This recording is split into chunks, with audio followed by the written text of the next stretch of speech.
Hello, good evening, everyone. I welcome you to this other episode of Learning Physics with me. And I want us to go to the last lesson of gravitation. This is lesson 5.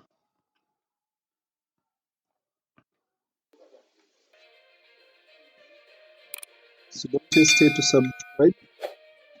You can like and comment and share the information on this YouTube channel. So we are going to look at gravitation lesson 5, and this is actually going to be our last lesson in gravitation. But of course, there will be past paper questions which will be recorded and clearly answered, as you will see in the next videos, which will start on Monday. Don't forget, this is Physics 9702, and this is paper 4 strictly, Cambridge A-level Physics. So I think in the previous lesson, we stopped on the self-check, and I hope now you are progressing on well. You must have attempted the self-check, and you must have stopped somewhere here. So I want us to move to something new, or something which will be winding up this, and this is going to be called the gravitational field strength. I mean equipotential, potential gradient, and field strength. Equipotential, potential gradient, and field strength. We have talked about gravitational potential. We have talked about gravitational field strength. All that we didn't talk about is the equipotential and how it is related to the gravitational potential and the gravitational field strength.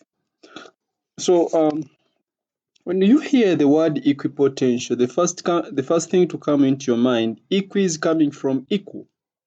Potential, that is actually work done or energy. So when we talk about equipotentials, it gives us an impression, or the word itself gives us an impression as if the potentials are actually equal. So when somebody talks about equipotentials, you can talk about contours in geography. I think they are called contours. You can talk about isobars in geography and try to relate them to equipotentials. So what do we mean by an equipotential, or what do we mean by equipotentials? So they are those lines which join points of equal potential. Lines joining points of equal potential. Remember the potential in a gravitational field has been given by, in our previous lesson, the potential phi has been given by negative capital G, capital M divided by R. They are those lines which join points which have equal potential. In the real world, equipotentials are not actually supposed to be lines. They are actually supposed to be surfaces rather than lines. That is, if we consider a three-dimensional world, they could be horizontal planes rather than lines close to the surface of the Earth, for example. And if we assume that the Earth is spherical, these could be concentric spheres rather than concentric circles about a point mass, or about the spherical Earth if you are considering the Earth. But unfortunately, we can only capture a slice of them on paper, because you can't draw three dimensions around the Earth on paper. So normally we simply capture a slice of them on paper. And one important thing that you will always notice is that equipotentials will be perpendicular to the field lines. Remember, the Earth's gravitational field is attractive. The Earth never repels anything in its atmosphere, it simply attracts it. And if it does, it means the field lines are radial towards the center of the Earth. Therefore, the equipotentials are going to be perpendicular to these field lines. So I have just mentioned that equipotentials are lines joining points of equal potential. The name suggests what it is actually. Let's consider this as being the Earth. Around the Earth, we can just capture a slice of a surface around the Earth. We can't, of course, they are supposed to be spherical, concentric spheres around the Earth, but we would we can only capture a slice. Therefore, we just represent them as lines. Note that if I consider the gravitational field strength or the gravitational pull of the Earth, I will just draw one line. It is radial towards the center of the Earth. And if I consider a surface at any point, this surface here is perpendicular to that line. So this surface here is going to be called unequipotential. And we are saying this is going to be joining points which are at the same potential. It makes sense. If I want the potential at point A, I would consider the distance of point A from the center of the Earth, which is going to be r, and I can find its potential. If I move around the same surface and I consider point B, which is along the same surface, note that it is also at a distance r from the center of the Earth.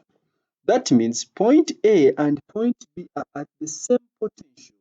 Therefore, the line joining point A to point B is going to be called an equipotential. So, diagrams of equipotential lines will give us information about the gravitational field in much the same way as contours on maps give us information about geographical heights. I think contours represent points on a map which are the same height, I think, above sea level. I don't know much geography, but I hope that is true. And if the equipotentials are closer together, what does that imply? Note that if I move from this surface, if point C was, say, here on this other line, it means the potential at point C would be due to this distance here from the center of the Earth. So if I was to find the potential at point C, I would now consider a different value for r, which means if I move a particle or a mass from this level where we have point A to the other level where we have point B, you realize that I will be moving against gravity because gravity pulls the mass towards the Earth's surface. So I would be doing work. I would be doing work to move against gravity. So taking an object from a lower potential to a higher potential, work is done. That means energy is added to the object, therefore its potential increases, therefore its gravitational potential increases.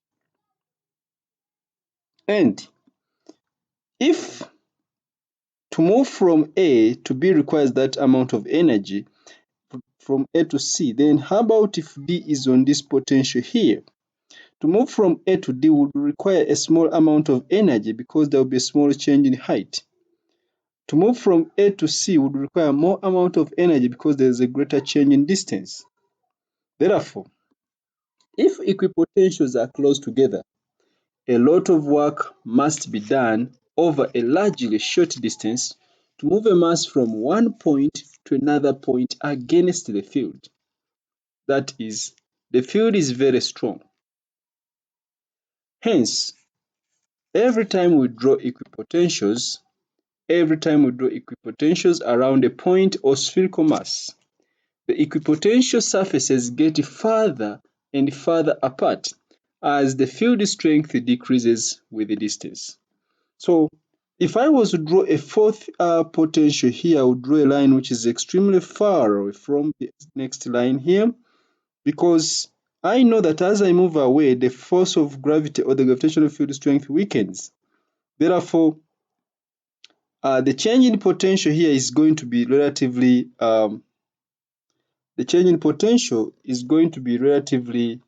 uh, smaller because work must be done over a relatively shorter distance to move a mass from one point to another point if you are close to the Earth's surface. So less work is going to be done to move from one point to another point if you are far away from the Earth's surface because the gravitational pull weakens as you move far away from the Earth's surface. So some typical values have been given here. For example, the potential on this surface is given as -5 times 10 power 7 joules per kilogram. Then the next is, these are just sample values. They are not actually absolute values. Of course, in our calculations, we have also established the potential just on the surface of the Earth to be, I think, -63 megajoules per kilogram as the potential on the surface. So this diagram shows two important things. Number one, equipotential surfaces around a spherical mass are also spherical, even though we have represented them as if they are circular, they are circles or circular lines around the mass.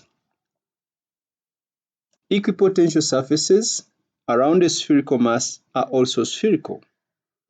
Number two, the space between the equipotential surfaces increases with increasing distance from the center of the Earth. And this is because we mentioned that the field is radial. And if it is radial, it means the field lines move apart as you move away from the Earth. That means the field strength reduces as you move away from the Earth. So the energy per unit mass varies inversely with the distance. Since the field strength reduces, the energy per unit mass varies inversely with the distance, and since the field lines are radial, the field strength reduces as you move away from the Earth's surface to a certain point away from the Earth's surface where gravitational field strength is actually weaker. Let's give some explanation to the above. And this is what I've been talking about. In our explanation, we said equipotential surfaces around a spherical mass are always considered to be spherical, but they can also be planes. Number two, the spacing between the equipotential surfaces increases with increasing distance from the center of the Earth. The reason is because the field is radial. The field is radial, and in a radial field, the energy per unit mass varies inversely with the distance. As we move away from the Earth's surface, the gravitational field strength G reduces, it weakens. That means little work is done when you are far away from the Earth's surface. And if you try to follow a path along an equipotential, your potential energy does not change. Because the potential around the same surface is equal, since it depends on the distance from the center, that is negative G capital M over R. If you move around the same surface or along an equipotential, the potential is the same. That means the change in potential is going to be zero. That means the work done will also be zero. So we are saying the work done in moving a mass around the same potential or around an equipotential is basically zero. The work done in moving a mass around an equipotential surface is basically zero. Since your potential energy does not change, therefore, when you move around the same potential, you do not gain or you don't lose energy. Moving around the same potential, you do not lose or you do not gain energy. Number four, I mentioned that there is no work done. There is no work done because work done by that would be the same as the potential energy, which will be the mass times the change in potential. Since already we have seen in moving around the same potential surface or equipotential, the change in potential is zero, so it means the potential energy is zero, and remember potential energy is the work done. So there is no work done because we have not moved any distance against the force of gravity. So we believe when a plane is moving in a horizontal plane above the Earth's surface at the same level, it would be moving at the same potential relative to infinity or relative to the ground, if the ground was to be considered to be flat. Therefore, since it is no longer moving either against gravity or towards the Earth's surface, in that case we say the work done is actually zero. The work done with regard to gravitation, the work done is going to be zero because the gravitational potential is remaining constant. Since there is no change in potential, then there will be no change in potential energy. So No work is done because we have not moved any distance against the force of gravity, since the force is always at 90 degrees. I think we have mentioned that the equipotential surface is always perpendicular to the gravitational field. In other words, the force due to gravity is always perpendicular to the equipotential surface. Number 5. I want you to note therefore that what I have just explained in point number 4 is the theory behind why satellites remain in space without always using energy to stay there. Why do satellites remain in space without necessarily using energy to stay there? The reason is very simple. The satellites follow equipotentials. The satellites are launched so that they follow equipotentials. So the potential energy of a satellite in a circular orbit around the Earth will remain constant, provided its distance from the center of the Earth does not change. The potential energy of a satellite in a circular orbit around the Earth will remain constant as long as its distance from the center of the Earth does not change. Because if its distance from the center of the Earth does not change, it means its potential is remaining constant. No work is being done either on the satellite or by the satellite.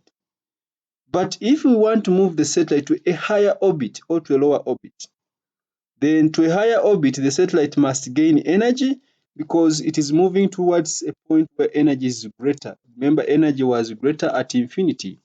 To a lower orbit, the satellite will lose potential energy. But if the satellite is remaining in the same orbit, it will not gain or it will not lose potential energy. Therefore, there is no need to always add it more energy when it is following an equipotential. And by the way, this also applies to the moon. The moon orbits the Earth, and the Earth orbits the sun. These two are expected or are believed to follow almost equipotentials. So the moon orbits the sun in a certain equipotential. It's not actually perfectly equipotential, but is almost equipotential. And while in that equipotential, it does not need energy to continue its orbit because it doesn't lose or gain more energy. Similarly, the Earth orbits the Sun in an almost equipotential. It is just almost. So we cannot verify that it is actually an equipotential. Let's see an example. Let's see just one trial example here. What is the radius of orbit of the satellite above, and how high is the orbit above the Earth's surface?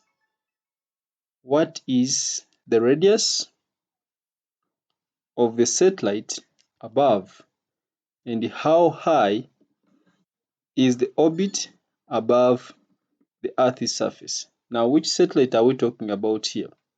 We said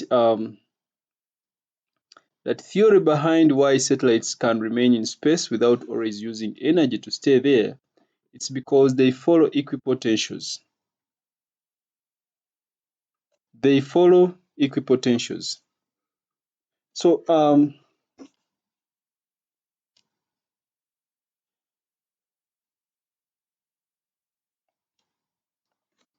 let's consider a satellite which is going to orbit the Earth along. I don't wish to go back to the other page, but I should go back. Let me go back here.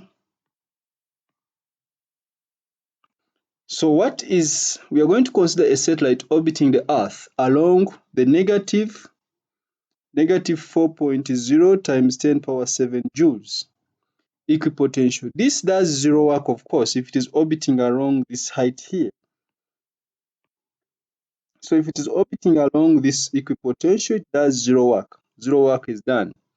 because the force is always at 90 degrees. This way, it does not lose kinetic energy. If it did, it would actually fall to the Earth's surface if it lost energy.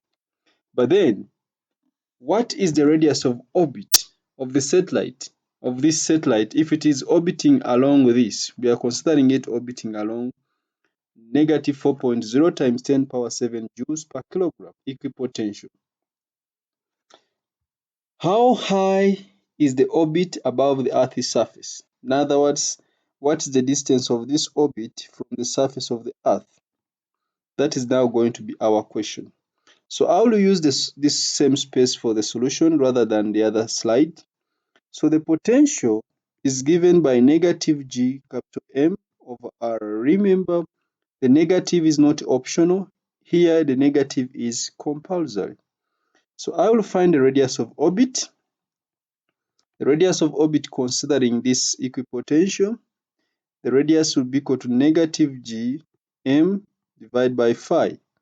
When I substitute, this will be a negative 6.67 times 10 power negative 11, that is the gravitational constant, times the mass of the Earth, which we know as, I think it was given as 5.98 times 10 power 24 kilograms, divided by the potential there, which is negative 4.0 times 10 power 7. So it means the radius is going to be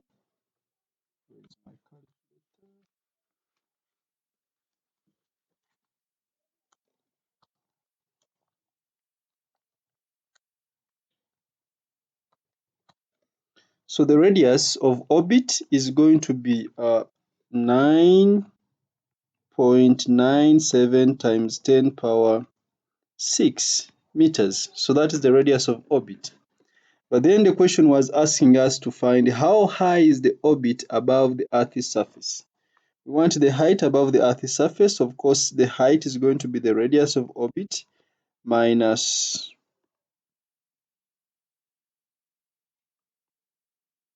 the radius of orbit minus the radius of the Earth.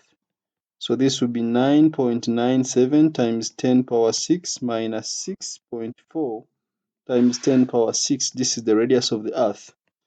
When I press my calculator,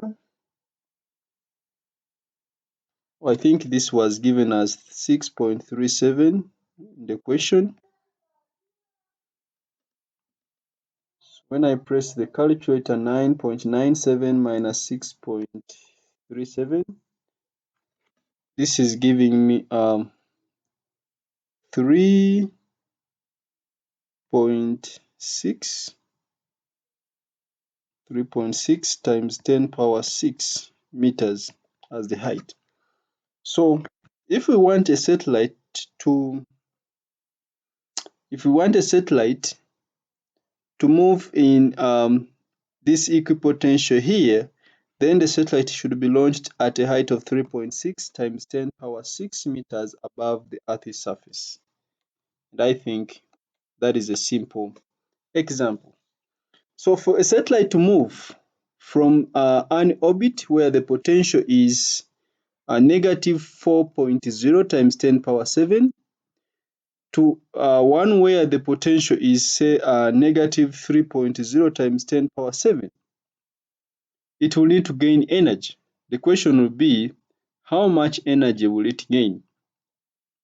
If we want the satellite to move from this potential here, negative 4.0 to negative 3.0, some energy is going to be required. Now, is that energy lost by the satellite or it is given to the satellite? You're going to realize that actually negative 3.0 times 10 power 7 is greater than negative 4.0 times 10 power 7. So the satellite needs to gain that energy to reach that point. Let us see how much energy does the satellite need to reach that point. How much energy does the satellite need to reach that point? How much gravitational potential energy for each kilogram of a satellite will it need to reach that point. And of course, we know that many times the satellites are launched with thrust rockets or rocket engines. And the satellite will gain more energy to move to another orbit by firing off some of these rocket engines, transferring energy from its fuel supply and firing off the rocket engines propels the satellite to another orbit. And of course, to move to a lower orbit, the rocket will have to lose energy by again firing the rocket engines. This time, the rocket engines will not be fired downwards because we want to move to a lower orbit, but the rocket engines will be fired upwards so that the satellite moves downwards. So of course, according to Newton's third law. So when we are moving from negative 4.0 to negative 3.0, the satellite will fire the rocket engines downwards. So the fuel in the rocket engines burns and exhaust gases are fired downwards, which propels the satellite or the rocket upwards to move to a higher orbit. To move to a lower orbit, then these rocket engines are fired upwards so that the rocket can now move downwards. Let's see what amount of energy is required to move from this orbit to the other orbit where the potential is negative 3.0. I'm going to use a different page.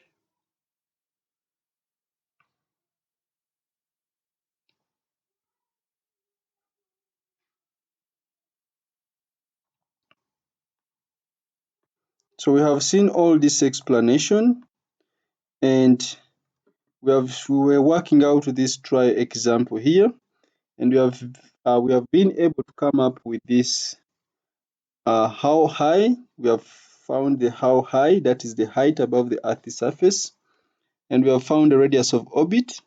But then we are saying now the satellite is moving from, and it is going to be moving from negative 4.0 times 10 power 7 joules per kilogram potential to negative 3.0 times 10 power 7 joules per kilogram potential.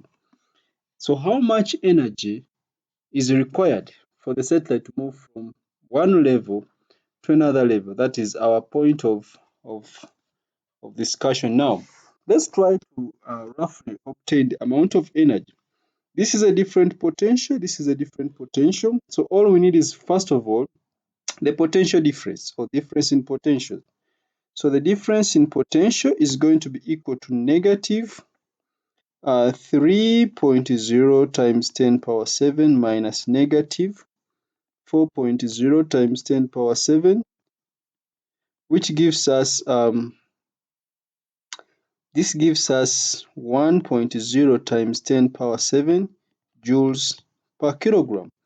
By the way, this difference in potential is the amount of energy or the work which must be done on every kilogram to move it from one level, from this level of a potential negative 4.0 to another level of a potential negative 3.0. If I wanted to find the work done, then of course the work done, which will be the change in potential energy, would simply be equal to the mass times the change in potential. So if I knew the mass of the satellite, then I can estimate um, the work done in moving from one potential to another potential, but this is the energy required for every kilogram of the satellite, which we are going to call the change in potential. So this is what I have actually been saying, that to move to a lower orbit, a rocket can lose energy by firing rocket engines backwards so that exhaust gases are expelled in the direction of motion. So to move to a lower orbit, the rocket has to fire, the satellite or a rocket will have to fire rocket engines in one particular direction. If you're moving to a lower orbit, then the rocket engines are fired backwards. And if they are fired backwards, then exhaust gases propel the rocket downwards. That means the rocket will move to a lower orbit. Of course, to move to a higher orbit, the rocket engine fires these ones downwards so that the exhaust gases propel the rocket to a higher orbit upwards. And by the way, from what we have just obtained, that the change in potential is equal to the difference, which was 1.0 times 10 power 7 joules per kilogram. I would also have found the change in potential by looking at the potential at the first level, where the potential was negative 4.0 times 10 power 7 joules per kilogram, with the potential at the second level, where it was negative 3.0 times 10 power 7 joules per kilogram. And I could find the using the radius here and the radius here, I could find the change in potential. Remember, by definition, potential is equal to negative capital G M over R. This is not change, this is just the potential.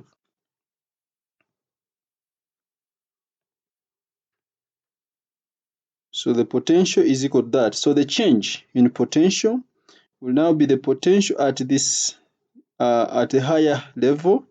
That will be negative G M over R2 minus the potential at a higher level, which is negative G M over R1, that is the potential at a lower level. If we use some simple mathematics, using mathematics, this becomes G M into. So because this one becomes positive, so this becomes 1 over R1. This will be positive, the other one will remain negative, minus 1 over R2. So if I know R1 and R2, I can still find the change in potential, because G is the gravitational constant and M is going to be the mass of the Earth. Okay, so that being said, in conclusion, the energy is obtained from this expression here. This will be the potential energy, because this will be the change in potential. To find potential energy, we said potential energy is going to be the mass times change times the potential. So the change in potential energy will be mass times the change in potential. That's why you see a small mass coming there. Examples. Now let's see general examples. General examples. Number 1. A satellite of mass 200 kilograms is to be moved from an orbit of 200 kilometers above the Earth's surface to an orbit of 400 kilometers. What work needs to be done? A satellite of mass 200 kilograms is to be moved from 200 kilometers above the Earth's surface to an orbit of 400 kilometers. What work needs to be done? Of course, the work done here is going to be the change in gravitational potential energy. That is going to be the work done, the change in gravitational potential energy. If we can find potential energy at 200 kilometers and potential energy at 400 kilometers, then we subtract. That will give us the work done. But since we are now experts, note that the distance is always going to be measured from the center of the Earth. So we are going to add these distances to the radius of the Earth. So I will say R1 is going to be 200 times 10 power 3, or 200,000 plus 6.37 times 10 power 6. And this is giving me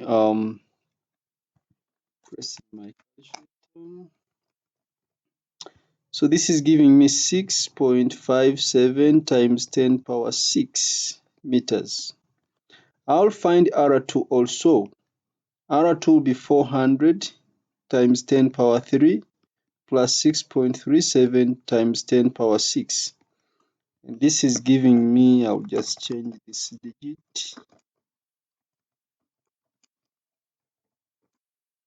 So this is giving me a 7.01 times 10 power 6 meters.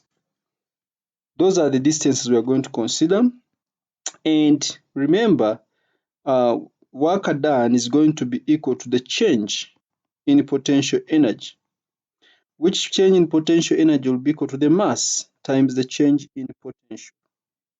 So all we need is the change in potential. Remember, potential is given by negative capital Gm over R. So the change in potential, since we have two positions, I think potential at this distance is higher than potential at this distance here. Therefore, we subtract potential at this distance minus potential at that distance. So this would be negative Gm over R2 minus negative Gm over R1, which becomes Gm into 1 over R1 minus 1 over R2. So that is the change in potential. So this is giving us Gm into 1 over R1 minus 1 over R2 as the change in potential. So if I substitute here, you notice that the change in potential energy, which is going to be the work done is going to be equal to the mass, small m, times G times capital M times 1 over R1 minus 1 over R2. So this, I'll just substitute. I'm now substituting. So this will be equal to 200 kilograms times gravitational constant, which is 6.67 times 10 power negative 11, then times the mass of the Earth, which has been given as 6.0 times 10 power 24, into brackets 1 over R1 is 6.57 times 10 power 6 minus R2 is 1 over 7.01 times 10 power 6. So now press your calculator.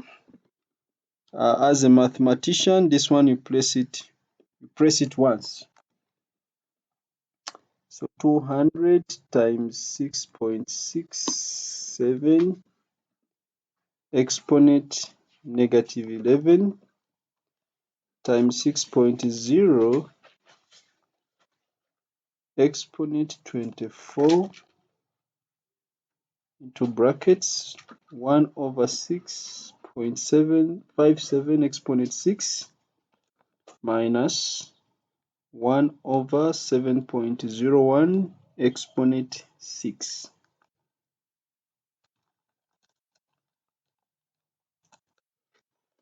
So this is giving me the work done as 4.0 times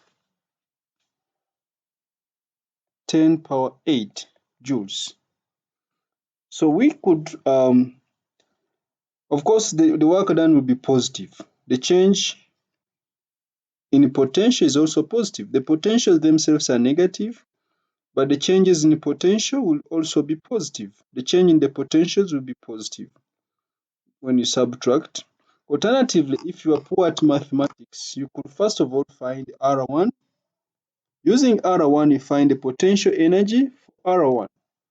Of course, the potential energy will be simply equal to negative capital G capital M over R, that is the potential, times the mass M. You find the potential energy for R1. You find the potential energy for R2, and then you subtract the higher potential minus the lower potential. You will still get the same value as positive 4.0 times 10 power 8 joules. Okay, so the positive value of work done, the positive sign tells us that work has to be done against the gravitational force of attraction, because note that the force between two masses is always attractive. When you move against the force of attraction, work is added to the object. That's why we say When you raise an object from the ground to a certain height, gravitational potential energy increases because you are adding work to the object. You are moving the object against gravity, so you are adding it energy. But if the object is falling, gravitational potential energy decreases. We are using the Earth's surface as the reference point, by the way. In that case, the object is doing work. Since it is moving in the same direction as the field, the object is doing work, so it is losing energy. That's why its gravitational potential energy reduces. Example number 2. Example number 2.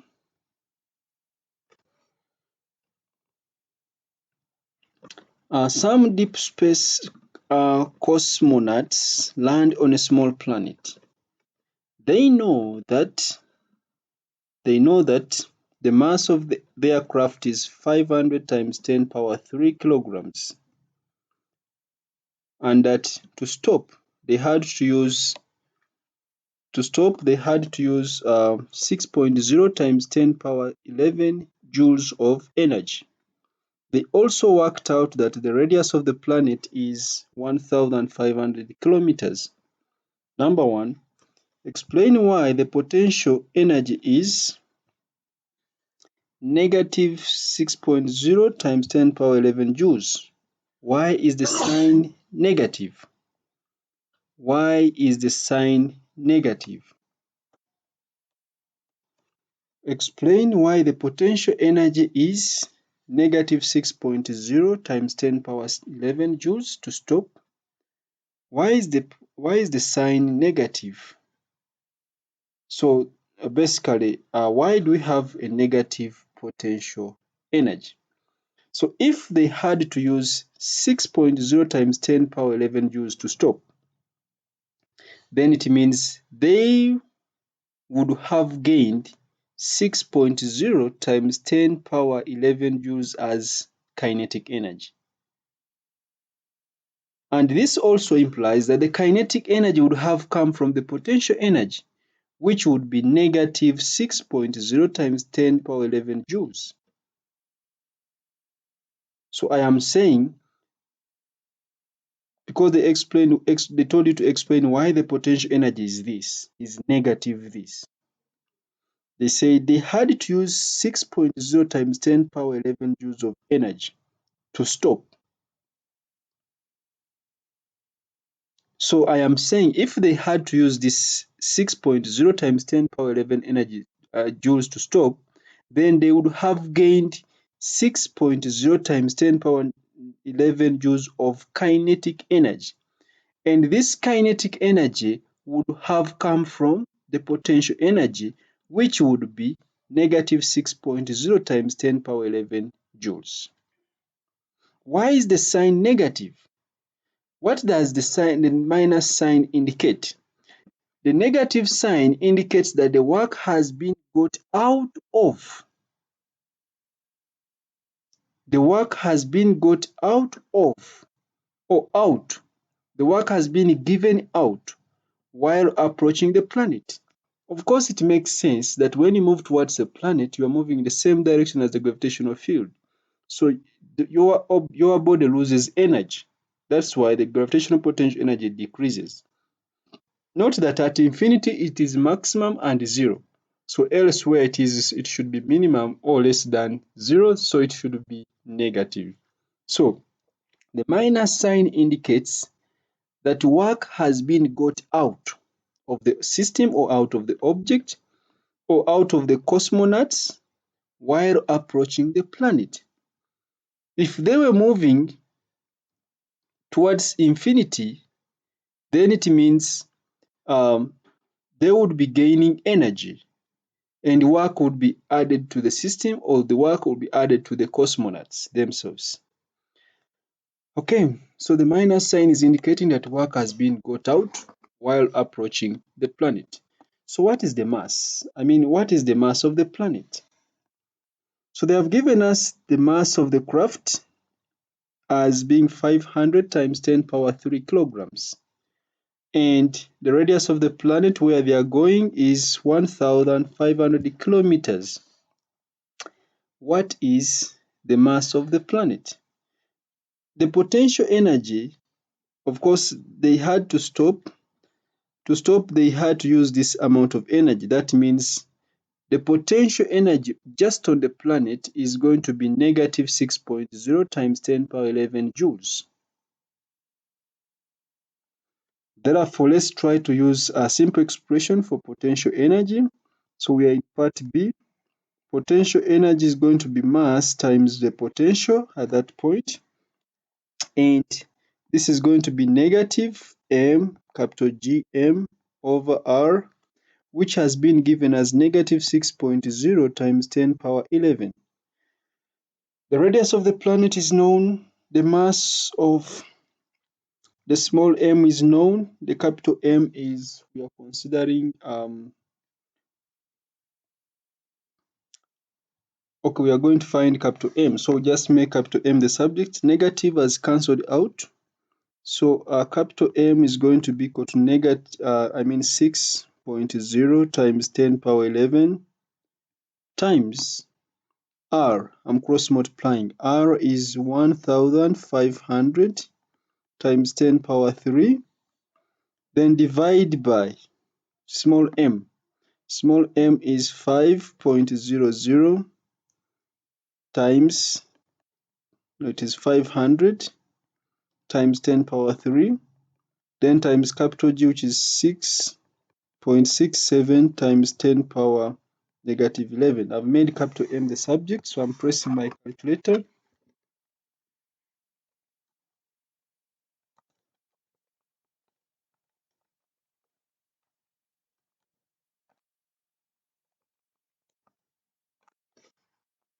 So pressing my calculator, this is giving me 2.70 times 10 power 22 kilograms as the mass of the planet.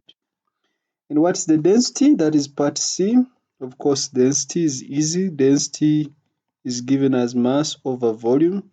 Assuming that the planet is spherical, volume is going to be, volume of a sphere is going to be 4 over 3 pi r cubed.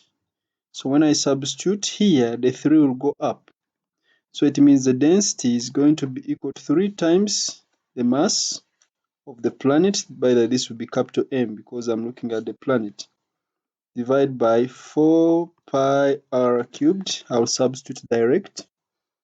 So this will be equal to 3 point mean times 2.7 times 10 power 22 divide by 4 pi times the radius, which we have got as 1500 times 10 power 3, but this should be raised to power 3. And when I press my calculator here,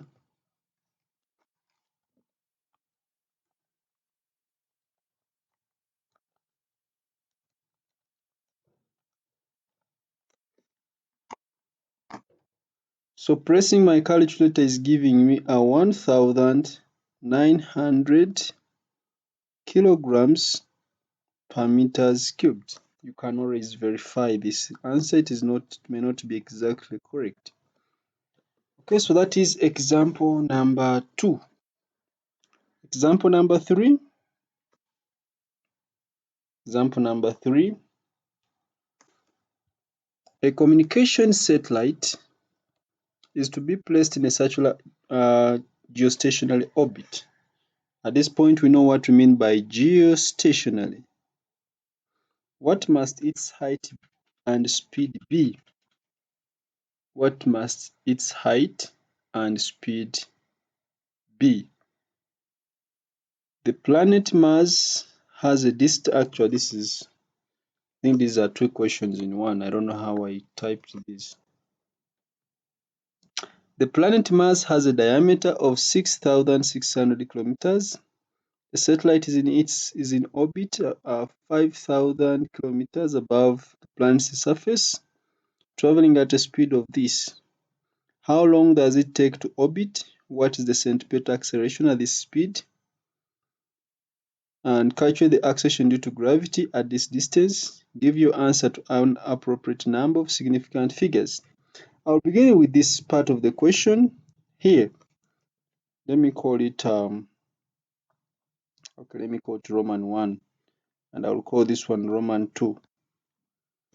So Roman 1, 3 Roman 1. A communication satellite is to be placed in a circular orbit. What must its height and speed be? I think we have already seen this. The gravitational force provides the centripetal force. The gravitational force provides the centripetal force. So I will start straight away from, gravitational force provides centripetal force. So capital G, capital M, small m over r squared is equal to mv squared over r. So r has cancelled, small m cancels. So if I want, there is no order. If I want the height, I need the radius of orbit. So I will first of all move v, because I know v is omega times r, which is 2 pi over t times r. So it means I will have that capital G, capital M is equal to, where there is v squared, I'm putting 4 pi squared over t squared. There is r squared here times this r, which becomes r cubed. So I'm finding the radius of orbit. R cubed is going to be g m t squared divided by 4 pi squared. I'm substituting. This will be 6.67 times 10 power negative 11 times the mass, which is, because it's geostationary, it is with reference to the Earth. So this will be 6.0 times 10 power 24. That is the mass of the Earth. I'm not using this one here. Then times the period. Remember the period of the Earth. Our period is 24 hours, which is 24 times 3,600. 24 times 3,600. So the period is 8,6,400, but this is squared. Divide by 4 pi squared. Note that I'm going to find the cube root. I'm finding the cube root both sides. So what is r?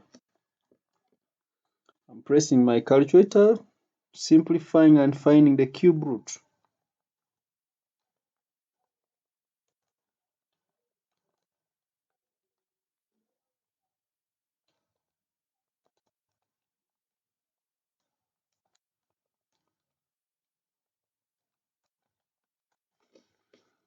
So finding the cube root, I'm finding r to be 4.23 times 10 power 7 meters as the radius of orbit. But I want the height. Height is going to be the radius of orbit minus the radius of the Earth, which is 4.23 times 10 power 7 minus 6.4 times 10 power 6 as the radius of the Earth. 4.23 exponent 7 minus 6.4 exponent 6.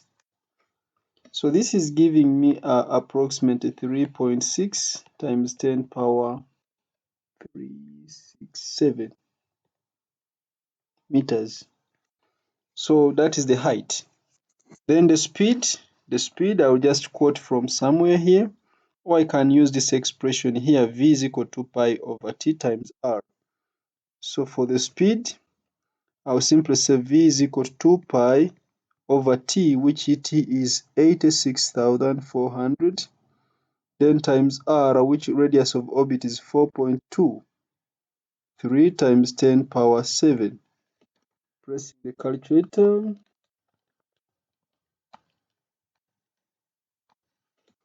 So I am finding that the speed is equal to 3070 meters per second, to 3 significant figures. Okay, so that is part 1 of that question. Then part 2 of that question, the planet Mars has this diameter.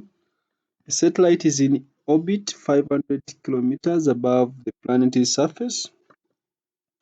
traveling at a speed of 7,100 meters per second. How long does it take to orbit? How long does it take to orbit? I think that is period. Okay, I'm going to rub off this and I use the same space. So how long does it take to orbit? That is the period. Its speed is this, so I'll use the expression for speed. So this is part 2 and this is part A. So speed is going to be 2 pi over t times r. 2 pi over t times r. They said it is traveling at that speed. It is traveling at that speed. So the period capital T is going to be equal to, this symbol implies that capital T is going to be equal to 2 pi r divided by v. So this will be 2 pi times the radius. The satellite is in orbit 500 kilometers above the surface of the planet. It is 500 kilometers above the surface of the planet, but the diameter of the planet is this. So I want the radius of orbit, which is going to be half of the diameter. Half of the diameter is 3. Radius is going to be 3,400 kilometers plus 5,000 kilometers, which gives you 8,400 times 10 power 3 to change it to meters. So this will be 8, this is 8.4. 8.4 times 10 power 6 meters divided by the speed, which is 7,100. I'm pressing the calculator once again.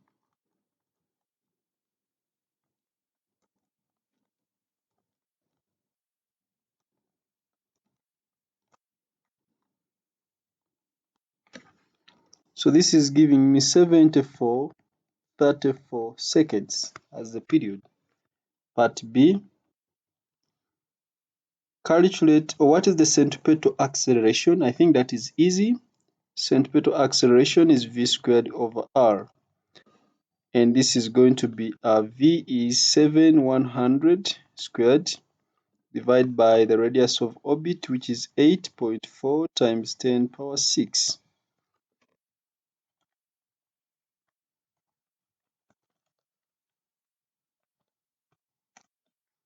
So this is giving me approximately 6.0 meters per second squared.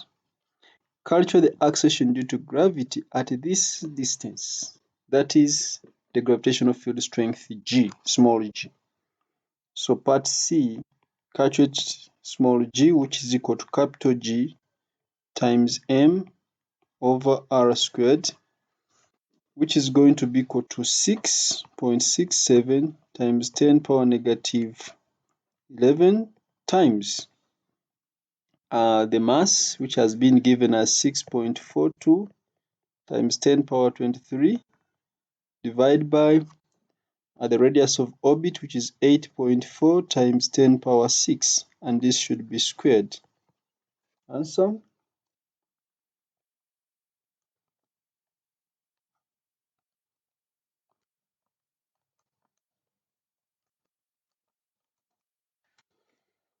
Okay, so my answer is 0.61 meters per second squared. This is, of course, to two significant figures. What will it remain in the orbit? That is now a technical question.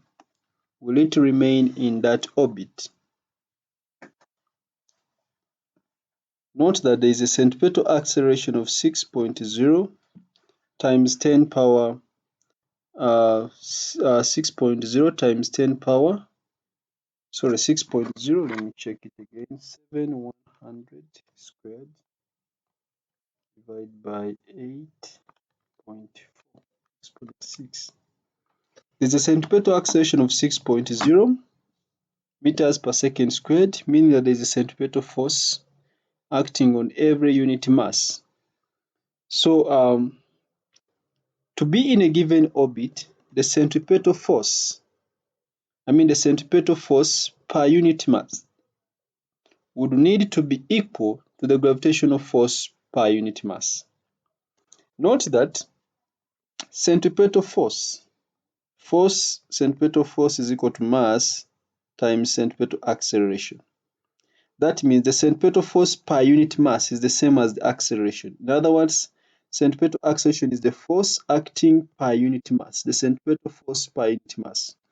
The gravitational force, the gravitational field strength, or the gravitational G, is equal to the force due to gravity per unit mass.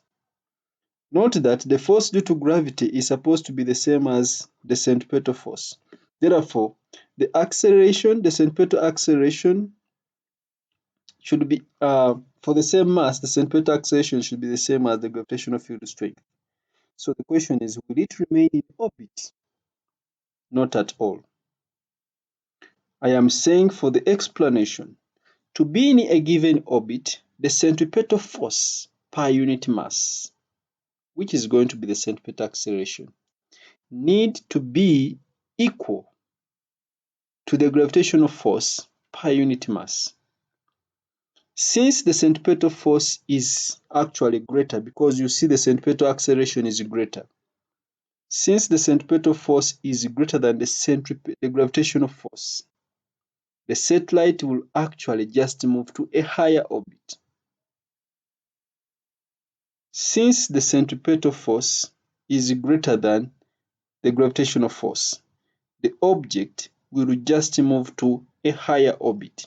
It cannot remain in orbit.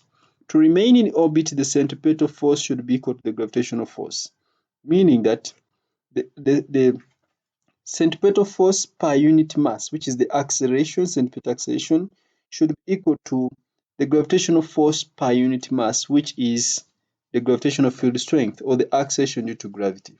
If they are not equal, then it cannot remain in orbit. If the centripetal force is greater than the gravitational force, the object moves to a higher orbit. And if the centripetal force is less than the gravitational force, the object moves to a lower orbit. So in this case, it will move to a higher orbit. So it will not remain in orbit. Example number 4. The Earth has a mass of this, and its radius is that. Find the change in the gravitational potential energy of a meteorite of mass 150 kilograms as it moves from an infinite distance. Note that at infinity, potential energy is zero to the Earth's surface. The answers are given, so we just try to verify them. So energy at infinity is known to be zero. So all we need is to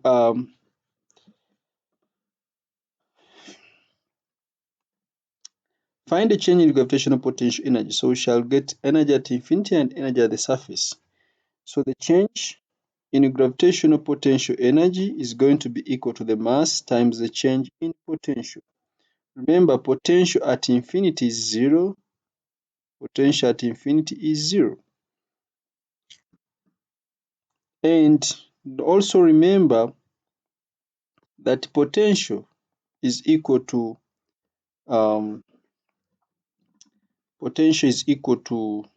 negative G m over r, but at infinity it is zero. So the change in potential will just be equal to this quantity here. So the gravitational potential energy is going to be the mass, which has been given as 150, times the change in potential, should be 0 minus this. That is 0 minus G capital M over, this will be now the radius of the Earth. So this will be 150 times 0, or by the way, this will become 0 minus that, which becomes a positive, 0 minus negative, because 0 is negative.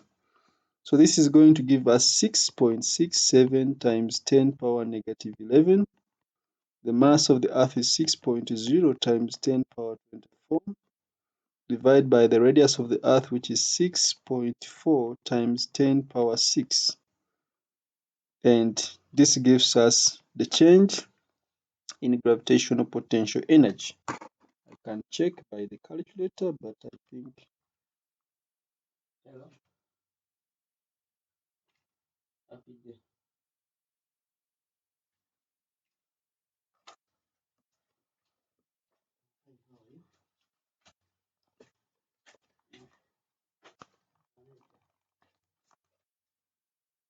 How are you? Okay, so this is giving 9.4 times 10 power 9 joules.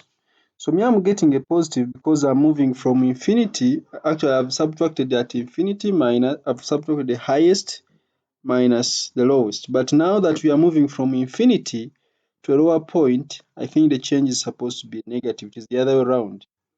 But that negative does not matter as long as the change is the same in magnitude. Okay, then the meteorite starts from rest. With what speed does it strike the Earth's surface? It starts from rest.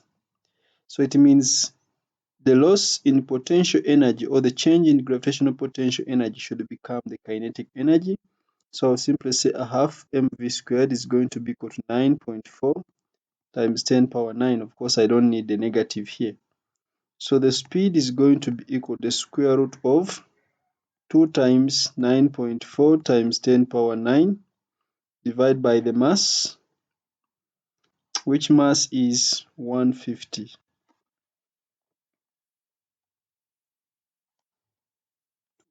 Times 9.4 exponent 9 divided by 150 square root. So I am getting the speed as 1.12 times 10 power 4 meters per second. So that is the speed of the meteorite if it started from rest. Of course, if it started from rest, its initial kinetic energy is 0. Okay, next, the last part of gravitation we shall talk about is the energy of satellites in general. Energy of a satellite. Energy of a satellite or any other body, by the way, in space. Now that we know what we mean by gravitational potential, and we know what we mean by gravitational potential energy, let's explore on the energy of an object in space. To be specific, we shall consider, because the satellites are the most popular things in space, then we shall concentrate on the satellites. So to begin with, let us consider a satellite. Let's consider a satellite. By the way, it can be any other object. Consider a satellite M which has been launched from, let's say it has been launched from the Earth's surface of radius RE into orbit of radius R. Although many times we shall consider the satellite being launched just above the Earth's surface at a certain height. So it has been launched from the Earth's surface as shown, and we are going to ignore other conditions between the Earth until it reaches its orbit. So if we consider the satellite in its orbit above the Earth's surface, then it has potential energy. The potential energy of this satellite in its orbit, it is at a distance r from the Earth's surface. So the potential energy in its orbit is going to be negative. Remember, we said gravitational potential, which will be that, times the mass, which will be a small m there. This is the potential energy in orbit. This is going to be in orbit. Then the potential energy on the Earth's surface. The potential energy on the Earth's surface is actually negative gm over the radius of the Earth, that is the potential on the surface of the Earth, times the mass of the satellite. So this is on the Earth's surface. And For now, I may not be interested in this part when it is on the Earth's surface. I'll concentrate on the part when it is in orbit. When it is in orbit, it has both potential energy because it is at a certain height from the center of the Earth. It also has kinetic energy because it is in motion. Remember, the gravitational force provides the centripetal force. The gravitational force between the satellite and the Earth, I'll call it Fg, is equal to capital G, capital M times small m over r squared. And the centripetal force of the satellite in its orbit is going to be the mass of the satellite, its speed squared over r. Note that the gravitational force provides the centripetal force. And if that is true, then the gravitational force Fg should be equal to the centripetal force Fc. We said if the gravitational force is greater than the centripetal force, the satellite falls to a lower orbit. And if the centripetal force exceeds the gravitational force, the satellite moves to a higher orbit. So if these are equal, I'll start from this side. So I'll have mv squared over r should be equal to capital G m small m over r squared. R has cancelled with that square. If I multiply both sides by a half, I have that a half mv squared is equal to G m times small m over r times 2. I'm multiplying both sides by a half. That's why you see this 2 here. And a half mv squared is kinetic energy. So for the satellite in its orbit, at that point, its kinetic energy Ek is given by capital G, capital M, small m over 2r. You will notice, ignoring the negative on the potential, because the negative is actually very important on potential energy for gravitation, because it tells us that the force is always attractive. But you will notice that the kinetic energy or the potential energy is always twice the kinetic energy in magnitude. The expression for kinetic energy of a satellite in its orbit about the Earth's surface is given by that. The expression for potential energy of a satellite in its orbit above the Earth's surface is given by that. By the way, it therefore implies that the total energy of the satellite, I'm going to ignore when it is launched from the Earth's surface for now. The total energy, which we are going to call the mechanical energy or total energy, normally written as E total, is going to be potential energy plus the kinetic energy. And when you add these two, this is going to be negative G, capital M, small m, over R plus G, capital M, small m, over 2R. LCM, I think the LCM is twice R.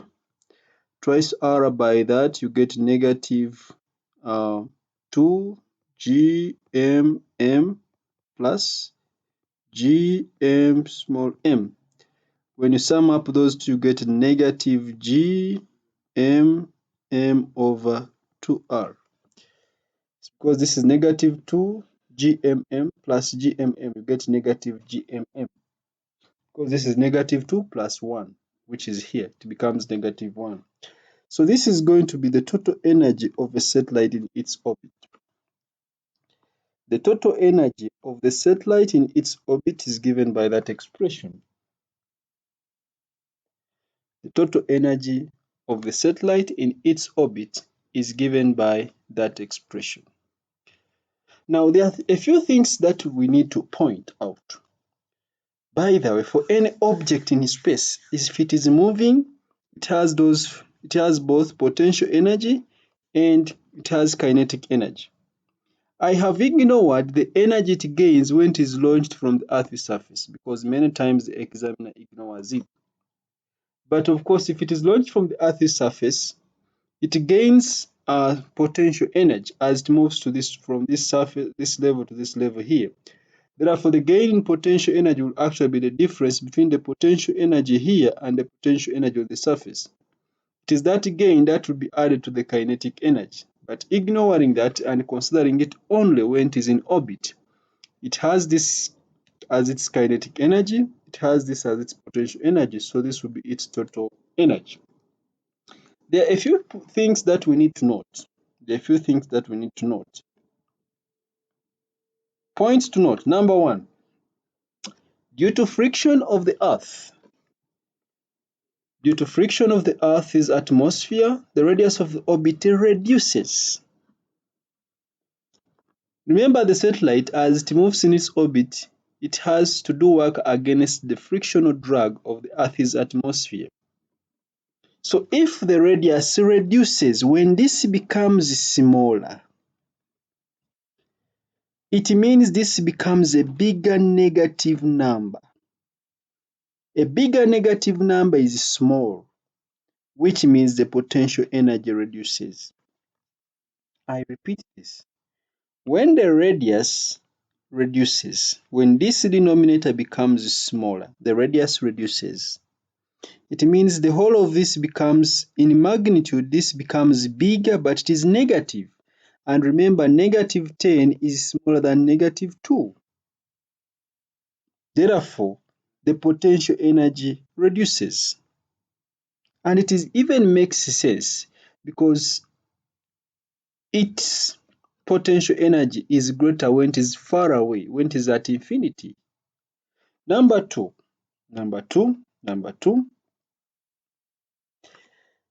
from the expression of kinetic energy, remember we are considering the radius of the orbit to reduce.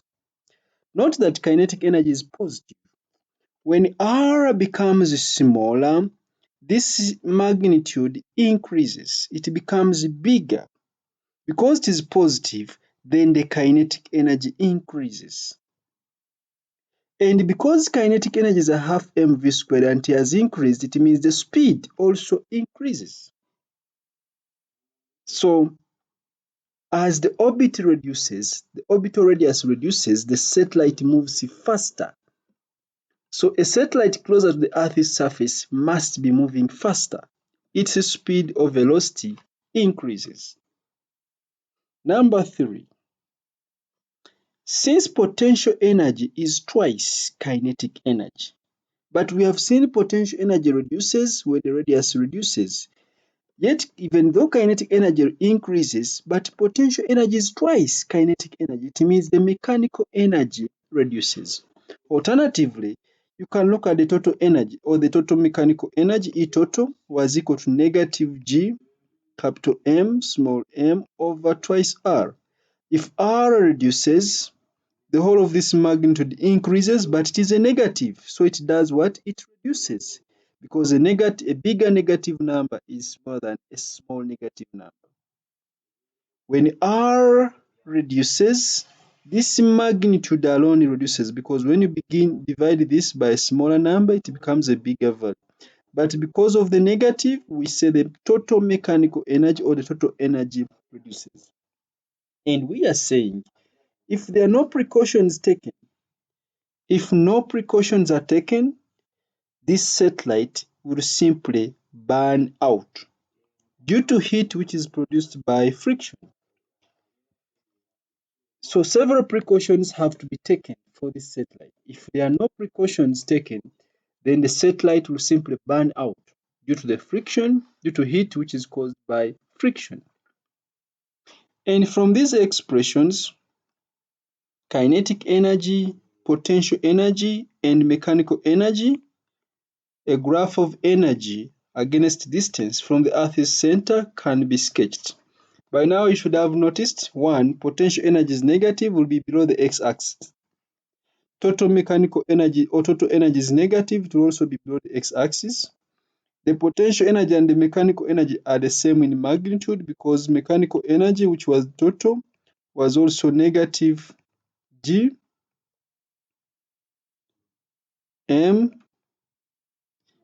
m over 2r. So Total energy, actually total energy is the same as kinetic energy in magnitude, but total energy is negative. It is also below the x-axis. Total energy is half of the potential energy. Kinetic energy and potential energy have the same magnitude, so the graphs will have almost the same shape, but on opposite sides of the x-axis. So my graph would look like this. So potential energy, of course, potential energy will be, we are going to sketch a graph of energy against distance from the center. I am going to consider the Earth. Let me put here the Earth somewhere. Okay, this is the radius of the Earth, so this will be the center of the Earth, ignoring inside the Earth's surface. As you move away from the Earth's surface, since the kinetic energy is equal to capital G, the mass of the Earth times the smallest mass over 2r. As you move away, distance increases, the kinetic energy reduces. So this is why we have such a curve. And potential energy EP is equal to negative capital G m mass of the Earth small m over r. Note that this is negative, but is twice the other one. That's why you see the gap. This gap here is almost twice the other gap there, because the potential energy is greater than the kinetic energy, even though they are in opposite directions, or they have opposite signs. The mechanical energy we have already found out as the total energy, or the mechanical energy E total, is we added this to this and we got negative G mass of the Earth m over 2r. The mechanical energy is the same as the kinetic energy in magnitude, but only that this is negative. That's why you see this gap here is almost the same as the other gap there, to show indicate that they are the same in magnitude. So I think that is almost the end of gravitation.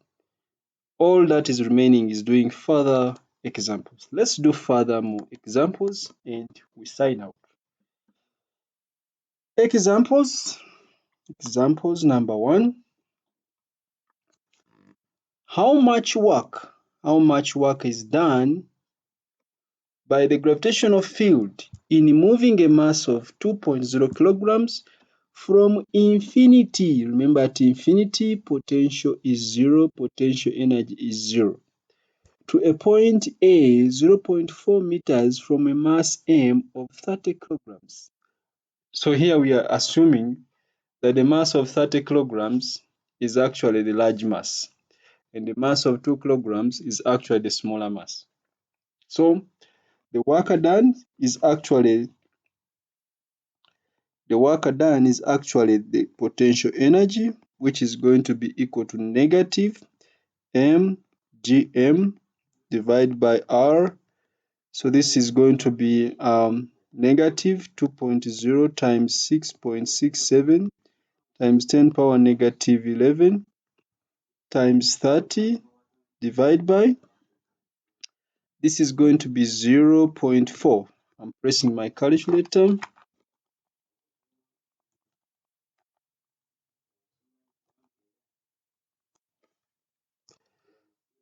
So this will be negative 1.0 times 10 power 8 joules.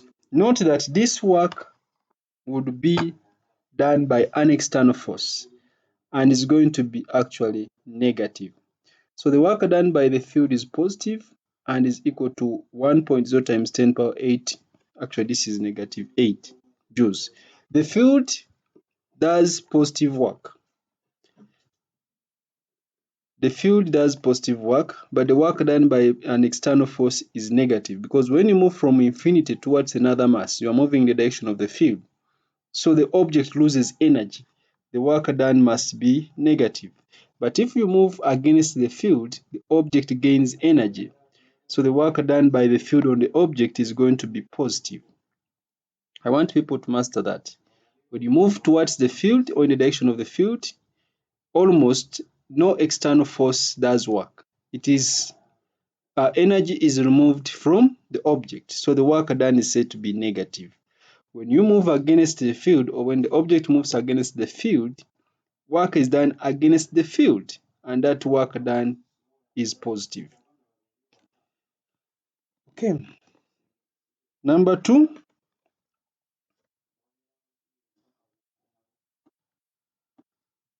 Number two. A mass is released from a point at a distance of 10 r from the center of the Earth. So the distance is 10 r from the center of the Earth, where r is the radius of the Earth. Find the speed of the mass at a point a distance of 7 r from the center of the Earth. Sorry. So I am going to consider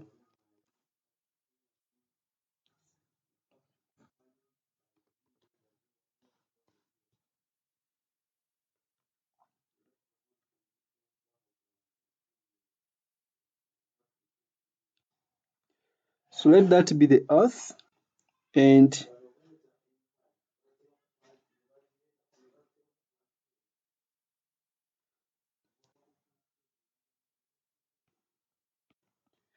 let that be the point A, which is at a distance of 10 r from the center of the Earth. So 10A is at a distance 10 r from the center of the Earth, that is 10 r. And they say find the speed of the mass at a point which is a distance 7 r. So let's say it now falls to a distance somewhere here which is 7 r. So this is point B. Maybe this is another orbit around the Earth. You can draw a better diagram than mine. So we want to find, let me change the color. Find the speed of the mass at a point a distance of 7 r from the center of the Earth. So it is released, let's assume at A it is released from rest, so its initial energy, its initial speed is 0. Initial speed is equal to 0 if it is released from rest. And it means its initial kinetic energy at A is 0. So at A it only has potential energy. And its potential energy at A, we are still at A, its potential energy is going to be negative G, the mass of the Earth, times the mass of the object, divided by 10 r at A. So total energy at A, total energy, I will simply call it E, is just kinetic, which is 0 plus this. So this will be negative G MEM over 10 r. That is total energy at A. Then at B, it is now moving, so it has kinetic energy. So at B, the total energy at B is going to be kinetic, which will be, because we want the speed, I will not use the other expression for kinetic energy, which has GMEM. Instead, I will use the one which has, but anyway, it is fine. At B, I will use the one which has a half mv squared instead of the other one, which is GMEM over 2r, plus the potential energy at B, which will be capital G, capital MEM over, by the way, this is negative also, this will be 7r. But remember conservation of energy. Total energy at any point is constant. So I will equate total energy at A to total energy at B. This will mean I will have negative GMEM over 10r to be equal to a half mv squared minus GMEM over 7r.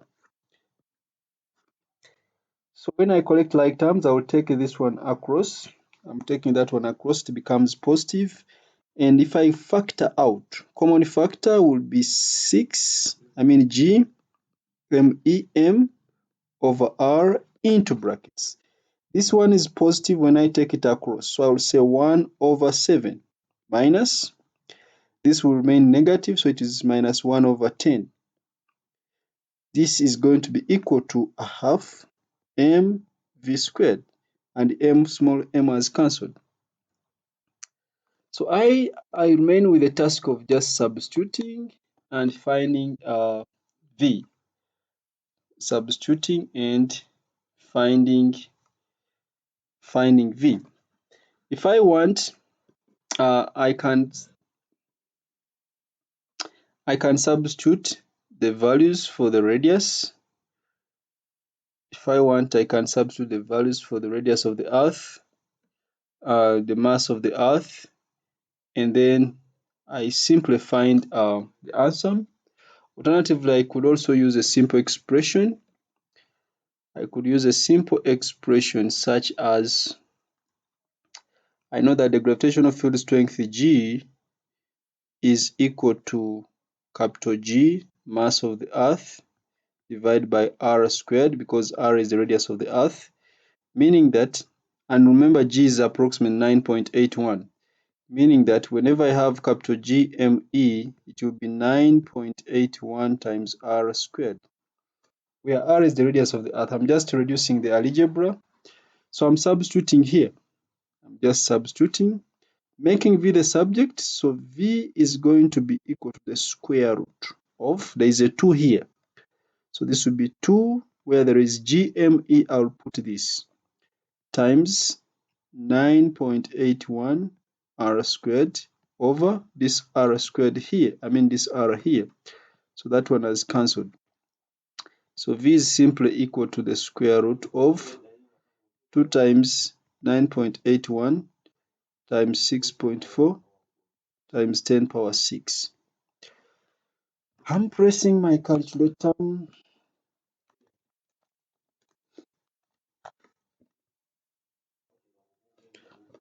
So my calculator is giving me a V as 2.3 times 10 power 3 meters per second. So that is the value of V. Alternatively, by the way, you would have substituted the gravitational field constant, you substitute the mass of the earth, you substitute the radius of the earth, and make V the subject. I just wanted to ignore substituting those G, capital G and capital M, so that I just substitute 9.81. But it will give you approximately the same answer to two significant figures. Number 3,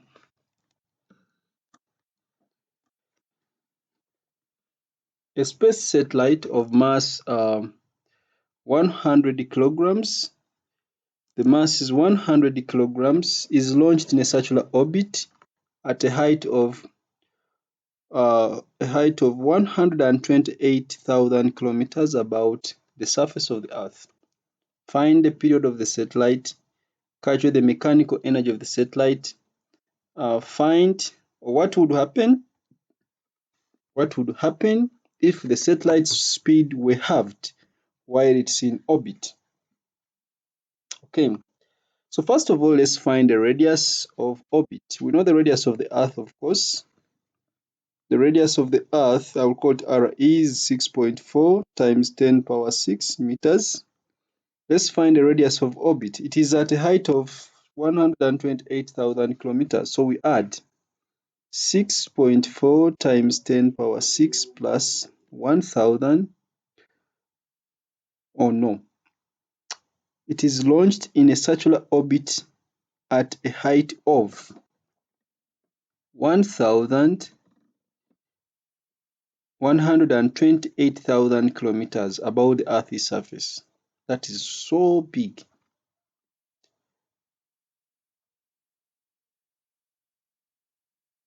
That is so big. I really don't wish to use it, but I will use it anyway. If it is at a height of, but no, again they said about the surface of the Earth. So this is wrong. A space satellite of mass 100 kilograms is launched in a circular orbit of 128,000 kilometers about the surface of the Earth. I think that makes the English to be correct. So it means the radius of orbit is, I can't add because it was going to be extremely big. It was already big. So the radius of orbit is actually 1,128,000 128,000 kilometers, that is times 10 power 3, which gives you 1.28 times 10 power 8 meters as the radius of orbit. And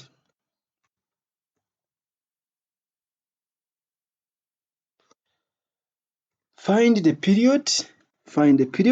Maybe I normally don't like to sketch, but capital M is going to be the mass of the Earth, and small m is going to be the mass of the satellite. Remember, the gravitational force Fg provides the centripetal force, so Fg is going to be F equal to Fc. And if that is true, I really don't like this, but I'll derive again. So G times capital M times small m over r squared is equal to mv squared over r. Remember, V is equal to 2 pi, it is omega r, which is 2 pi over t times r. And this cancels, that cancels. Therefore, it means G capital M over r is equal to, where there is V, I will put there 4 pi squared r squared over t. I want t, remember, t is going to be equal to, by the way, this is t squared when we square. T squared is going to be equal to 4 pi squared r cubed over g times m. And of course, t will be the square root. So t is going to be the square root of this, which becomes twice pi root of r cubed over gm. Substitution, we are substituting. If I substitute here, let me use this space very profitably. 2 pi square root of, that will be r cubed, which will be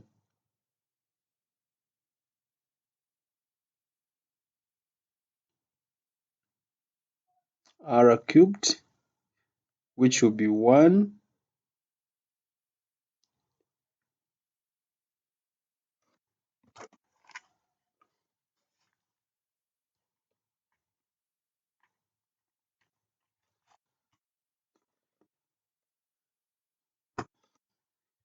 so r cubed, which is going to be 1.28 times 10 power 8 meters. This is raised to power 3. Then divide by g, which is going to be 6.67 times 10 power negative 11 times the mass of the Earth, which is 6.0 times 10 power 24. I'm pressing the calculator to verify.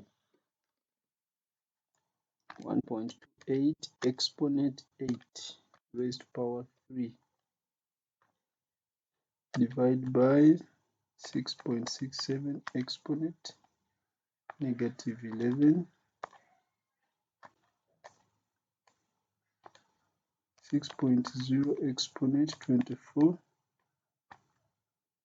square root of the answer. So I am finding the period to be, actually, I hope my algebra was correct. Yeah, it was correct. I'm finding the period to be 7.2. 3 times 10 power, this is 1, 2, 3, 4, times 10 power 4 seconds. So if this was the radius of orbit, then that would be actually the period. Okay? Then calculate the mechanical energy of the satellite. That means you need the potential plus the kinetic. But now that we know the total energy, I'll just work out. This was part A.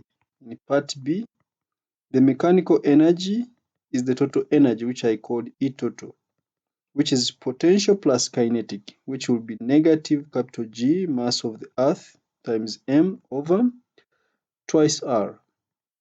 I just substitute my values. 6.67 times 10 power negative 11 times the mass of the Earth, which is 6.0 times 10 power 24 times 100, divide by 2 times R, which R I'm taking 1.28 times 10 power 8 meters.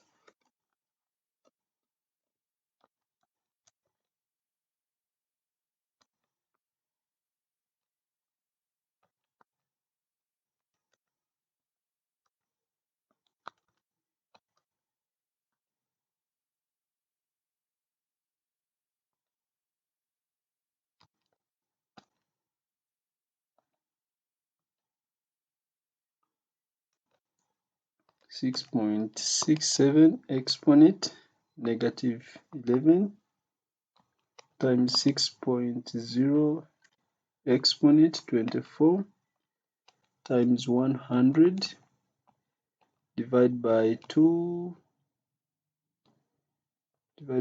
times 1.28 exponent 8. So I'm getting the total energy as 1.56 times 10 power, this is 368 times 10 power 8 joules. I'm getting 1.56 times 10 power 8 joules. So you can actually verify that. You can actually verify. Oh, sorry, I didn't multiply here by 2 pi. 7.23 exponent 4 times 2 pi. Sorry about this. Yeah, but those mistakes I must make them because the video should be extremely natural. It should be natural because I'm not an island.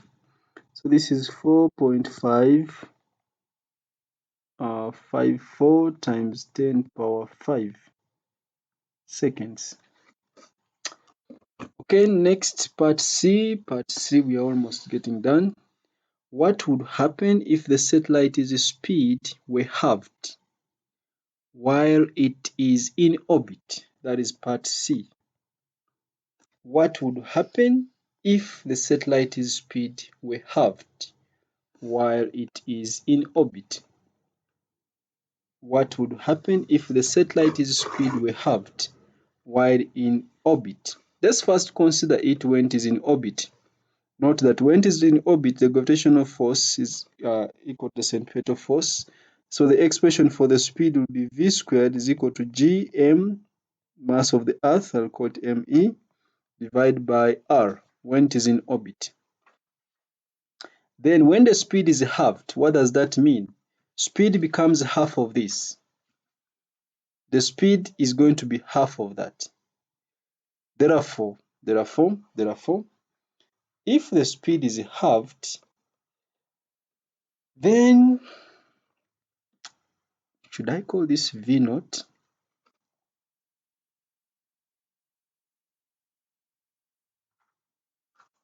Okay, maybe let me just go back here. I'm going to rub off this so that I start it afresh. So initially when the speed was V, we had that the centripetal force mv squared over r is equal to capital G, the mass of the Earth, small m over r squared. And in this case, the speed v squared was equal to capital G me over r. This was our first equation. Now we are going to half the speed. We are going to half the speed. So when the speed is halved, the new centripetal force is going to be m into a half of the speed, but this is squared, divided by the new radius of orbit because it can't be the same. I'll call it r, maybe r naught. This is going to be equal to g, mass of the Earth, capital M over, then this one is also going to be, it is not going to be the same as r, so this will be another radius of orbit. I will call it r naught squared. This implies when I try to make V the subject this time, V squared is going to be equal to 4 times GME. So this will be V naught. The new value of speed uh, is going to be 4 times GME over R naught. Or simply say V squared is going to be 4, not necessarily V naught, not necessarily V naught, because I just said I have F V naught. So I'll say V squared is equal to 4G ME over R naught when I simplify this here. And these two equations should be equal. Then if they are equal, let me try to see the relationship between R naught and the initial value of R. When I equate the two values, you're going to notice that GME over R is the same as 4 times GME over R naught, which implies that the new value of radius of orbit is equal to 4 times the initial value of the radius of orbit. So the question is, what would happen if the satellite's speed were halved while it's in orbit? So you notice that it moves to a higher orbit. The radius of the new orbit is 4 times the radius of the original orbit. If the satellite's speed is halved, the radius of the new orbit is 4 times the radius of the original orbit. So radius is 4 times the radius of the original orbit. What happens to the kinetic energy? Remember, kinetic energy is equal to G, mass of the Earth, m over 2r. Because the radius is 4 times, it means the new kinetic energy, this will become G MEM over 2 into 4 times of R. That means it reduces by a factor of 1 over 8. In other words, kinetic energy reduces because it is positive. The radius of the new orbit is 4 times the radius of the original orbit. That means the kinetic energy reduces from that expression. How about the potential energy? Remember, potential energy is equal to negative GME m over R. The radius has increased by a factor of 4, or the radius is now 4 times.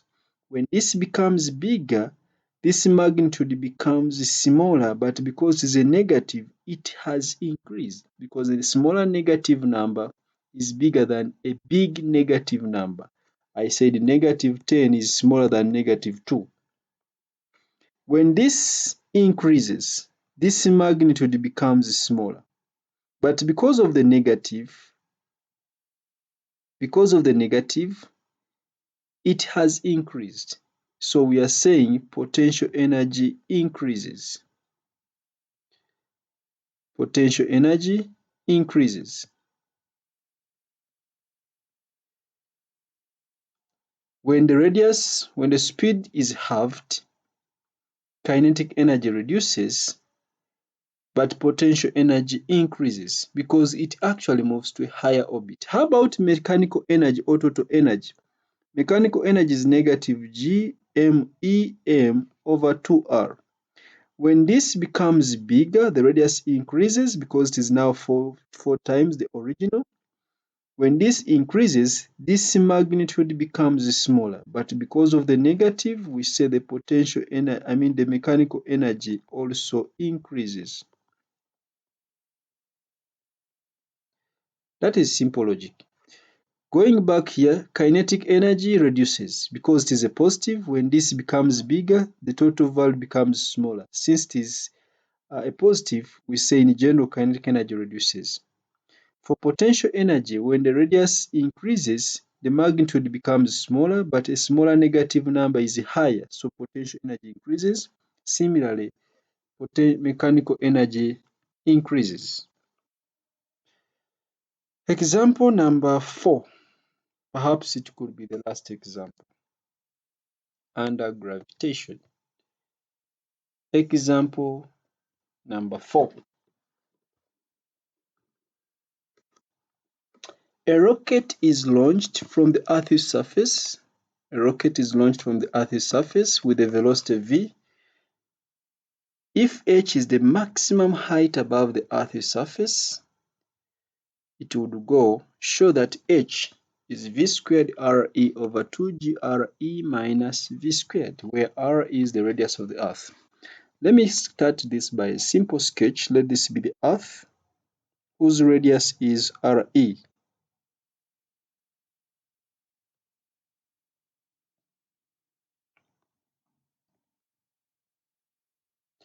The radius is re, and we are considering a rocket in its orbit.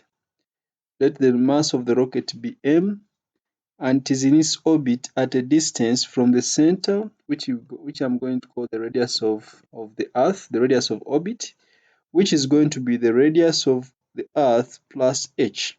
That is the distance from the center, where h is only the distance above the Earth's surface. The mass of the Earth, let the mass of the Earth be me, if the other one is m. So it is launched from the Earth's surface. So while at the Earth's surface, the kinetic energy, we want to see the initial kinetic energy. We are at the Earth's surface, on Earth. On the Earth's surface, I will call this on Earth. The kinetic energy is equal to a half mv squared, where v is the initial velocity with which it is launched, because they have said with the velocity v. So on the Earth's surface, its initial kinetic energy is a half mv squared, and its potential energy is depending on the radius of the Earth and the mass of the Earth. So on the Earth's surface, total energy, which is mechanical energy, is going to be equal to a half mv squared, that is for kinetic, plus potential, which is negative capital G m e m over radius of the Earth, that is on the Earth's surface. If h is the maximum height, of course, when an object reaches maximum height, its speed becomes zero. At maximum height, so at maximum height, when an object reaches maximum height from kinematics, we know that the speed is zero. Therefore, kinetic energy is going to be zero. So at maximum height, the mechanical energy there is going to be only the potential energy at that point, which will be negative capital G mass of the Earth, mass of the rocket, divided by its distance from the center, which is re plus h. That is at maximum height. Remember the principle of conservation of mechanical energy. The total mechanical energy at any point should remain constant. So the total mechanical energy at maximum height should be equal to the total mechanical energy on the Earth's surface. So I'm going to equate the two expressions. So by conservation of mechanical energy, I will simply say that a half m v squared plus negative capital G m e m over re should be equal to negative capital G m e m over re plus h. Okay, so we are going to do the algebra. We are going to do the algebra to make h the subject. It's quite hard for some people, but I know it is easy for others. So let's make h the subject. So I will start by collecting, bring this one this side, so that I have a half mv squared being equal to, so this will be g m e m into brackets, because this is negative when it crosses it becomes positive, so this will be 1 over re minus 1 over re plus h. Note that gravitational field strength is equal to capital G me over re squared. That means where there is gme, I'll put gre squared, and small m has cancelled, of course. So I now have that a half v squared is equal to, I'm removing this and replacing it with this because what is given there. So this becomes gre squared into brackets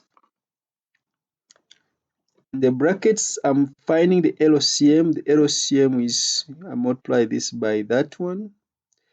Cross multiplying, I'll have RE plus H minus RE divided by, multiplying this by that, we have RE squared plus REH. RE squared plus REH. Okay, so this one has cancelled, I guess. I'm going to try again and cross multiply because I want to make H the subject. So cross multiplying again, I will have a half.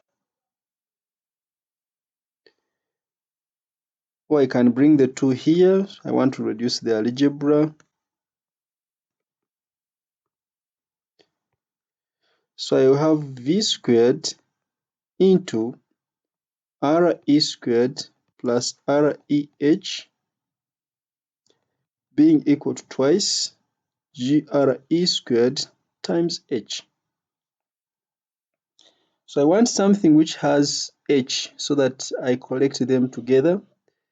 So I'm bringing this times this to one side so that I now have V squared times RE squared. I'm failing to write V and R at the same time. V squared times RE squared is going to be equal to, there's a common factor of H there, into brackets we have 2 GRE squared minus, I'm multiplying this by this and taking it the other side. So when I take it the other side, it will be V squared times RE. That is V squared times RE. Then I make H the subject. When I make H the subject, so H is going to be V squared RE squared divided by 2GRE squared minus V squared RE. So that is, actually this is V squared RE. Okay. So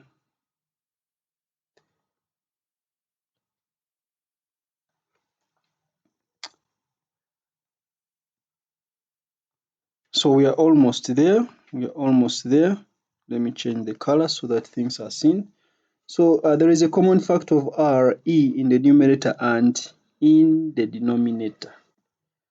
There is a common factor of RE in the numerator and the denominator. So H is going to be, I'm dividing by RE in the numerator and the denominator because it's common.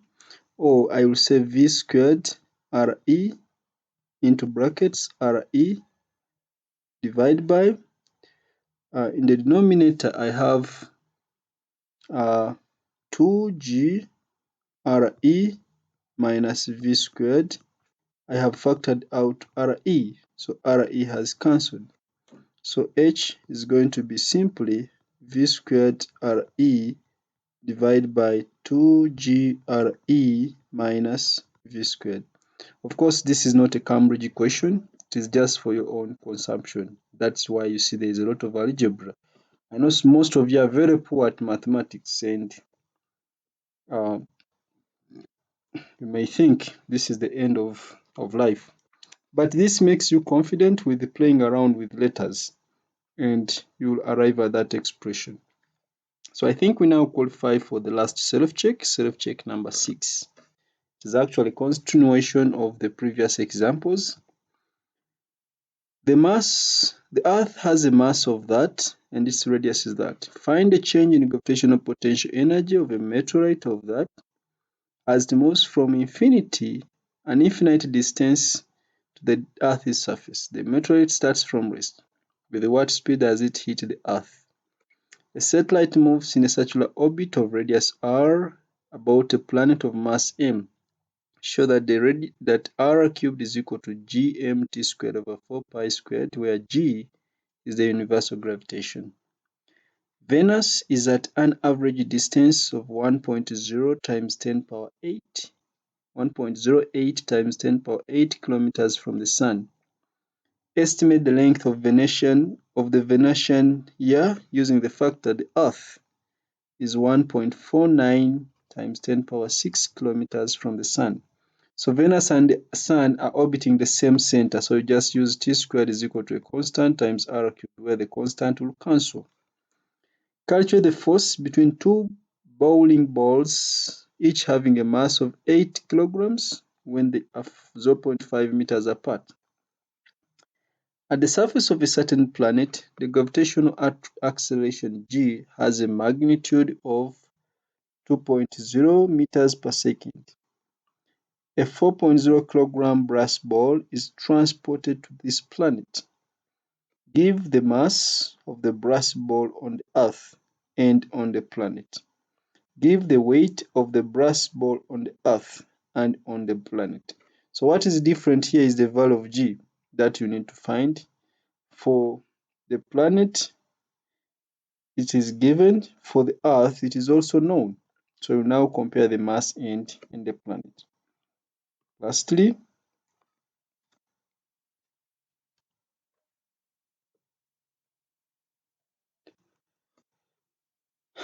the planet Mars has this mass. It describes around the Sun of mass that an ellipse of mean orbit, which is that. That is the period 1.8 years. The satellite Miranda of mass M describes around the planet Mars an ellipse of A prime, radius A prime 28 times 10 power 6 kilometers in 30 hours. Find the mass of the planet Mars given that capital M is 2.0 or 2 times 10 power 30 kilometers and 1 year is 365 days. So we are just finding the mass of the planet Mars. The radius has been given. It describes the mass of the Sun has been given. I think we don't even need the satellite Miranda in finding the mass of Mars. We don't need this other part of Miranda because after all, gravitational force provides centripetal force, and we know using the M and capital M and this radius of orbit, we have the periods. We have the period of Mars.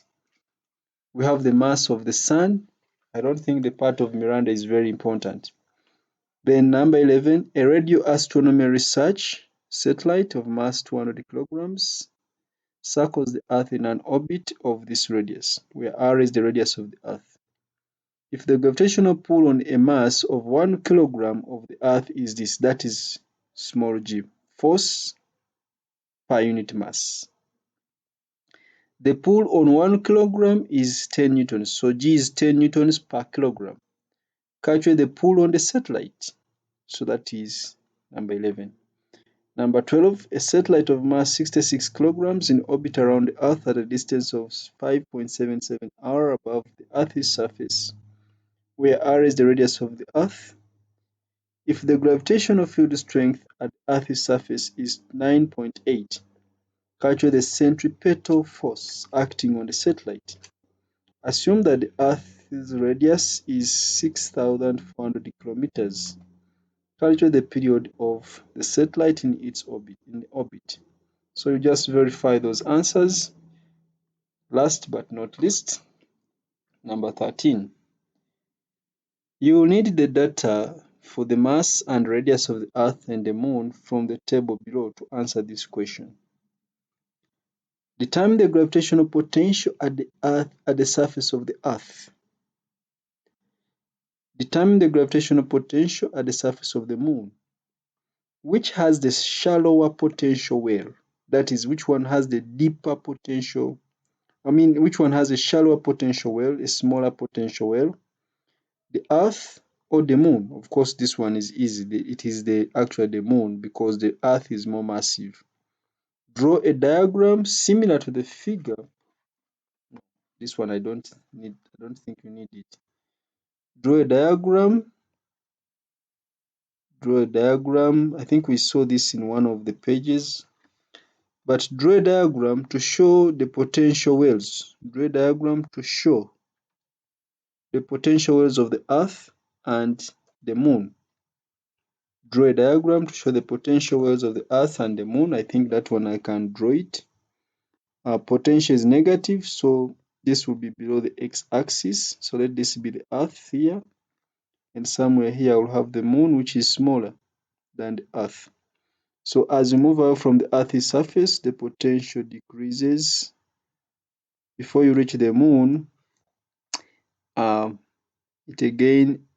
it decreases closer to the Moon, and again it increases, but can't reach the same magnitude because the Earth is more massive than the Moon. So that one is covered. Use your diagram to explain why a large rocket is needed to lift. A large rocket is needed to lift a spacecraft from the Earth's surface. A large rocket is needed to lift the spacecraft from. Oh, by the way, this you could even split it into two. You just draw two diagrams, one for the Moon and another one for. I can draw two diagrams, one for the Moon and another one for the Earth. Let me just draw two diagrams here. So I can draw two diagrams, one for the Moon and one for the Earth. So if this is the Earth, note that the Earth is very massive, so its potential is relatively larger compared to the Moon. So this is potential with the distance. Then if it is for the Moon, its potential is relatively smaller. So this is potential with the distance. So the Earth has a deeper potential well than the Moon. So the question is saying using the diagram, use the diagrams that I have drawn, this one and that one, to explain why a large rocket is needed to lift a spacecraft from the surface of the Earth, but a much smaller rocket can be used to launch from the Moon's surface. So we have now seen that the work done, or the change in the work done, or the gravitational potential energy is much greater moving from the Earth than it is from the Moon, simply because the gravitational potential due to the Earth is deeper than the gravitational potential due to the what? Due to the Moon. The force of attraction on the Earth is greater than the force of attraction on the Moon. So it would require more energy to overcome the force of gravity from the Earth's surface than it would to overcome the force of gravity from the Moon's surface. So